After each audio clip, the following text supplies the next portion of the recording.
Right now, on to the point. Guns are not toys. As a community mourns the loss of a 10-year-old boy, the search for answers about his death. A winter weather advisory and a winter storm warning in effect. The impacts we're expecting through the night. Neighbors getting even more fed up with trash and encampments near their homes, their safety concerns and plea to the city. In the 30 years we've lived here, this is the worst I've seen it. I don't feel safe walking anymore. I used to walk daily.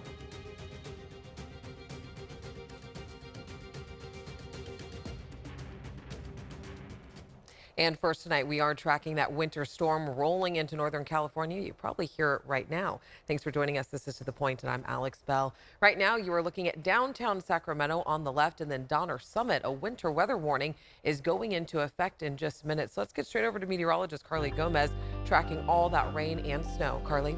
We are tracking a lot of that rain. The first bands moving in around 3:30 p.m. Now we're seeing a huge shower band all the way from Redding down toward areas around San Francisco and the coastline there, and you're getting that heavy rain, those showers and downpours moving in. We'll see another one right behind it and another one after that with scattered showers throughout the night. Snow falling in the Sierra already. Precipitation totals so far about 1/10 of an inch from Sacramento, Fairfield, and San Francisco, approaching 2/10 of an inch. You notice there, as we saw that radar, it was that fine line from the northeast down to the southwest, and it's going to continue to track that way as that low moves its way down south and moves its way east. Now, currently, areas around Stockton, Mid-Est are not getting the heavier rain just yet, but it's been coming in and out of the area. You'll get your heavy rain coming in just a bit, but the winter storm warnings are in effect, as well as the advisories, and you can see it there. We are expecting this to last until 10 p.m. on Wednesday. Now, they're already in effect as of this evening, and we've already started to see a lot of the effects of them on the roadways and now heading up toward the Sierra. If you had plans to head in that direction, you're going to need chains or just hold off if you can. Continuing to see those scattered showers and snow showers in the Sierra. We're looking at temperatures in the low 50s, and tonight in those mid 40s. We'll talk more about what to expect through tonight into tomorrow morning. Thank you, Carly. And as we continue to track conditions, we want to go ahead and take you live out tonight. Our Luke Cleary joins us from Donner Summit. Luke, I got to ask you, what was the drive like to get there today?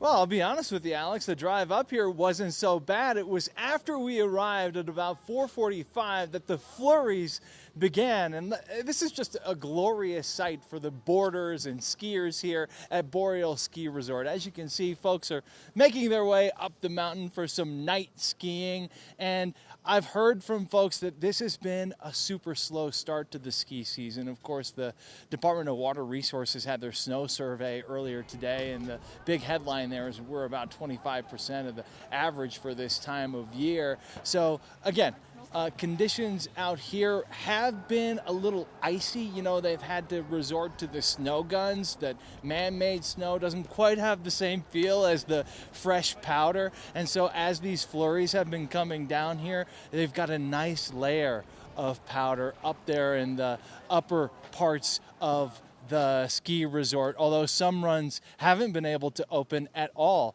just yet. So hopes are high that this could be the start of a snowier winter season. And one thing, though, that folks are not too excited about is the drive back home. You know, a lot of people who come out here live in the Bay Area or in Sacramento, so you know, every public safety organization from Caltrans to Cal Fire have put out messages on Twitter or X just saying to be slow on the roads and take it easy. You've got to be safe in these conditions, Alex. All right, Luke, thank you so much. And don't forget to share a video of you hitting the slopes yourself. I'm sure you'll be up there too. All right, for weather updates and to see all your radar right in your area, make sure you download the free ABC 10 app in your favorite app store and make sure you turn on the notifications so you know what's going on. Tonight, gun-related deaths in children under 18 are on the rise, and it is a dramatic increase. According to a new study from the CDC, firearm deaths went up by 87% in kids from 2011 to 2021, and injuries with a firearm that did not lead to a death also went up 113%. And it comes as community members are mourning the loss of 10-year-old Keith Frierson. He was shot and killed just 2 days before the new year. And right now, another 10-year-old boy is facing a murder charge, and that boy's father is in jail. The family of Keith Frierson, also known as KJ, says The shooting happened after a bike race with some neighborhood kids. And tonight, a community mentor we spoke with is urging youth to remember that guns are not the answer. And to hear about a 10-year-old shooting another 10-year-old is very sad. Guns are not toys. You know, this ain't Fortnite. You know, these are guns that you shoot that gun, the bullet never comes back. And the boy's father, 53-year-old Arquette Davis, is accused of trying to dispose of the weapon in a trash can. He faces felony charges related to having a stolen firearm, endangering the life of a child, and being an accessory after the crime. He is set to appear in court tomorrow. Former Stockton Kings player Chance Comanche made an appearance in a Las Vegas courtroom today. Comanche and his ex-girlfriend, Sakari Harden, are accused of kidnapping and killing a Washington woman whose body was found last month in Nevada. According to an arrest report, the pair initially tried to hire someone to commit the murder, but later decided to carry it out themselves after they couldn't find someone to help. A judge has given Comanche a preliminary hearing date set for the start of February, and then Harden will have a separate preliminary hearing tomorrow. In our ongoing coverage of the homeless crisis, many North Sacramento residents are fed up and are running out of options. Over several years, they've made hundreds of calls about litter and homeless encampments. The area in question is along Roseville Road on the other side of Hagen Oaks. Tonight, our Jeannie Nguyen shares their plea to the city for a quick solution. How long have you guys lived in this neighborhood? Since 1992. At first, this neighborhood near Del Paso Boulevard along the train tracks was peaceful. Low traffic, didn't hardly see anybody. We really loved it. But over the last few years, Janie and Jim Maley say they've had some unexpected people move into this piece of undeveloped land just steps from their home. We had to keep people out of the park from sleeping, putting tents in the park, and they moved over into the field. Getting water. They're breaking into the water valve and taking water. It's also become dangerous. Brian, who didn't want to be identified for safety reasons, says his life has been threatened multiple times. Well, the most recent close encounter was having a man come after me and my neighbor with a machete. This land belongs to Alex Bells, who has plans on developing it. To split that parcel into 16 lots and do a single-family homes. But in the 2 years of owning this land, Bells says he's worked with city officials and law enforcement to clean up the area twice and is preparing for a third cleanup. He's frustrated. I think it would be better if the response would be much quicker from the police department. ABC 10 tracked 311 calls for service through the city's database. From April 2020 to now, there have been 402 complaints directly related to homelessness in the area of South Avenue and Ripley Street. In 2020, only 6 calls, and in 2021, 11 calls were made. But that number quickly jumped with 127 calls in 2022 and 258 in 2023. I used to walk daily. I don't do that anymore. I walk on a treadmill in my house.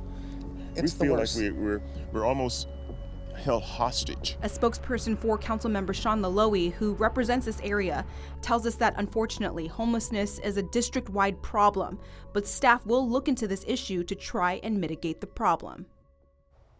And Jeannie with us now tonight.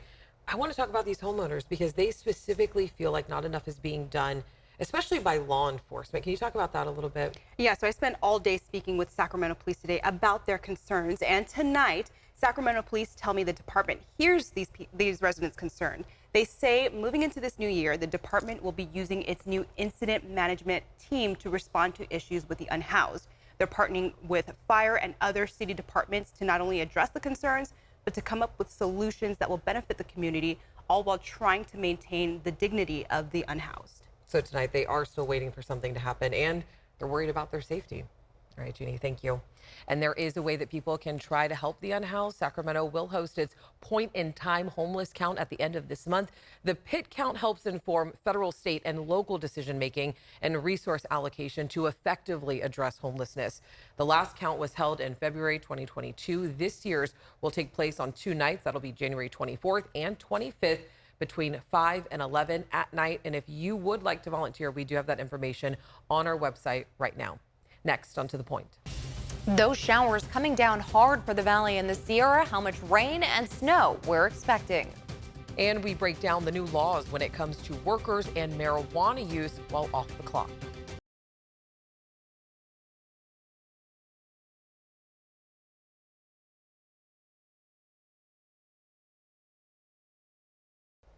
All right, it's raining, it's pouring. Nobody is snoring. Nobody is snoring, no. It is so loud in here. I'm sure it's loud at your house, but the pouring rain, those showers, they're going to continue through tonight, so get ready as we'll see them hopefully at least clearing out by the morning commute. But as we take a look at our satellite radar, you can see that fine line and that band of showers pushing all the way up from Redding in the foothills down toward Yuba City, Sacramento, moving into Vacaville, Fairfield, and all the way down to San Jose, as we're going to continue to see that pushing across the Sierra, creating more snowfall and, of course, ponding and heavy rain on the roadways. Please be safe. Now, as we take a look at the winter storm warning in pink here, heavy snow expected with accumulations above 4,000 feet. So this is actually one of the lower storm systems we've seen so far. As much as 10 to maybe 18 inches of snow could be possible, but we have been seeing the lower scale on a lot of the storms here. The peaks, though, could get as much as 2 feet, but the gusts 45 miles per hour. Peaks may be getting 80-mile-per-hour wind gusts, but up higher in the winter weather advisory, the Tahoe Basin area is only expected to see maybe about 2 to 8 inches, with the eastern Alpine County area above 7,000 feet only getting about 10 inches. Still a lot of snow. Pretty nice, but the Lake Tahoe waves 1 to 3 feet. This is going to expire by Wednesday night. So 10 p.m. we'll see this being lifted here for winter weather. Could come sooner, though, as this is a very fast-moving system, dropping heavy showers. Currently, the next band behind this just hitting the coastline now. As we also take a look at what we can expect moving through the overnight hours, we'll continue with the scattered showers through early morning, 7 a.m. You're still seeing some in Sacramento, pushing through by the evening commute home, looking to clear up. We look like we're getting sunshine Thursday and Friday as well. Potential rain totals, a 1/4 inch to maybe a 1/2 inch towards Sacramento and as much as an inch from Roseville to Auburn. Snow totals, well, we're going to potentially get a lot more than we anticipated. Lower levels maybe getting a little dusting. Maybe Forest Hill, you might get an inch, maybe 2 inches in Nevada City. So I'm sure a lot of kids happy if they see even a little bit of flurries dropping their way. As we look at really Donner areas, we could see maybe a foot of snow, but Tahoe City again only about 4 inches. Now, as the system passes Friday night into Saturday, we could see our next look at the second storm system potentially headed our way. And looking at that 10-day forecast, temperatures are beginning to drop off from mid-50s, which is average this time of year, to low 50s, but overnight lows in the 30s. Next, the new cannabis laws now in effect for workers. And another president from a top university steps down. The reason why, next.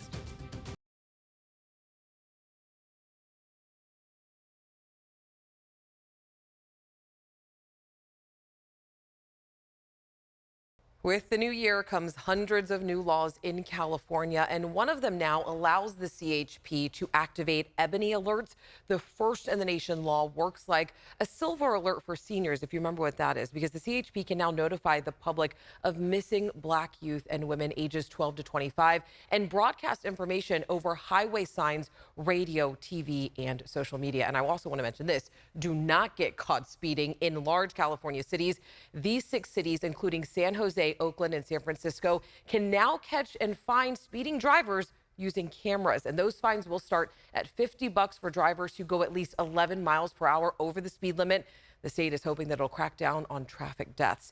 And new this year, workplace protections for people who use marijuana. Employers can now talk to workers about their use of cannabis outside the workplace, and they can't use their hair or urine tests. So tonight, our Roxana Elias looks at the impact. Starting this new year, new cannabis laws are protecting employees who rely on marijuana for a number of reasons. I have ADHD. I was on a stimulant for about 15 years, so I decided to get off of it about 2.5 years ago, and I found out that marijuana helps shut my brain down at night. The new laws mean California employers are barred from asking workers about their use of cannabis outside of work. What they did in AB 2188 is they said employers in hiring, firing, or in penalizing employees cannot discriminate based upon outside of work cannabis use. Chris McKaylee is an adjunct professor at the McGeorge School of Law. He says the bill attempts to strike a balance between workers being able to utilize marijuana for recreational purposes while keeping the employer's interest of ensuring workers are not impaired at their work site or the office. The second item that AB 2188 makes unlawful is any test that only tests for non-psychoactive cannabis metabolites. Just because you had some cannabis in your system, which can last 2, 3, or 4 weeks doesn't mean that you are impaired at the workplace. But there are some employees who are excluded from these new laws. That includes workers in construction trades and for job applicants and employees who work for federal contractors. Meanwhile, employees say the new laws are allowing them to be successful in their careers with safety still at the forefront. It's keeping people off pain meds, and I believe that you shouldn't be able to get fired for it. I mean, what you do outside of work is really your business as long as you're responsible with it. And the new laws also do not prevent employers from using tests to detect impairment.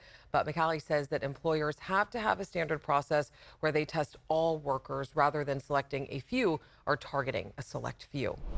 And now to the aftermath of the 7.6 magnitude earthquake that rocked western Japan.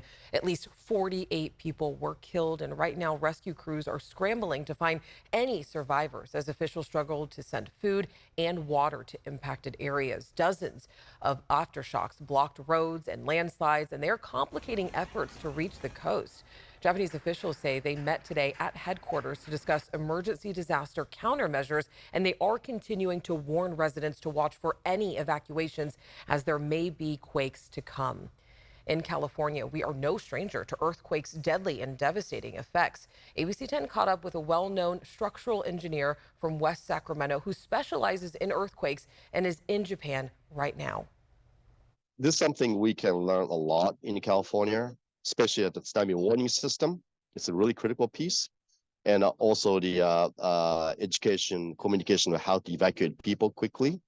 And also fire after earthquake. This is something we saw here, we're going to see in California. Miyamoto says compared to California, where our last major quake happened nearly 3 decades ago, people in Japan deal with massive quakes every 5 years or so. Tonight, Harvard professor Claudine Gay is stepping down. It comes after allegations of plagiarism within her work and criticism from some groups over her handling of anti-Semitism on campus following her testimony in Congress. Zareen Shah has more. Harvard President Claudine Gay is resigning, writing in a statement, "It has become clear that it is in the best interests of Harvard for me to resign so that our community can navigate this moment of extraordinary challenge with a focus on the institution rather than any individual." Her decision coming after allegations of plagiarism within her work and scrutiny from what some have called a disastrous testimony in Congress over handling of anti-Semitism on campus. Last month, Gay and the leaders of UPenn and MIT were grilled over whether anti-Semitic protests calling for the genocide of Jewish people would be considered a violation under the school's student code of conduct. And Dr. Gay, at Harvard, does calling for the genocide of Jews violate Harvard's rules of bullying and harassment, yes or no? It can be, depending on the context. What's the context? Targeted at an individual. Gay later apologized for what she called poor wording in her testimony. Gay becomes the second president to step down since the war in the Middle East started. UPenn President Liz McGill resigned just days after the presidents testified in Congress. And we do want to mention that the U.S. Department of Education has expanded their investigation into schools for civil rights law violations. Among the nearly 90 schools and higher education campuses listed include Lammersville Unified School District and UC Davis. If schools are found in violation and refuse to address the problems, they could lose federal funding or be referred to the Justice Department for further action. Next, a man facing deportation to a country he has never stepped foot in. Why his family says it is double punishment.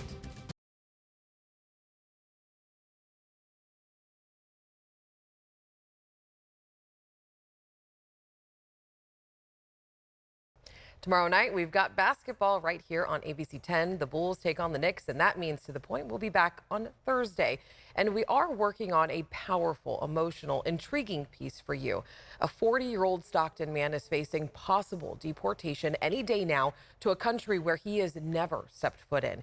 He was born in a refugee camp in Thailand after his family fled Cambodia as refugees, and he came to the U.S. as a baby and became a lawful permanent resident. He committed a crime back in 2006 and completed serving a nearly 17-year sentence. And now federal officials plan on deporting him to Cambodia, the country his family fled before he was even born. And it's something his Stockton family and supporters are calling double punishment. If they do send him there, he's not going to be able to survive there. He doesn't know anybody. He's not fluent enough in the language to get by. We also ask him and his family why they believe he should get an exception to the law. That's coming up on Thursday on To The Point. Thank you so much for joining us tonight. Don't forget, you can always reach out to me and the team anytime if there's something that you think we should be looking at or you just want more information on.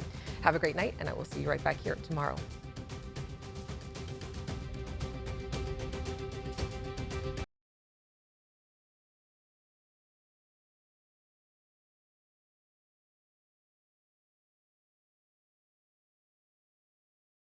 Hey, it's Alex. Just wanted to say thank you so much for watching. I really love hearing from everyone, and I hope that you'll stay in touch. Reach out to me on Facebook at AlexBellTV, or you can email me at tothepoint@abc10.com, or you can even send me a text message at 916-321-3310.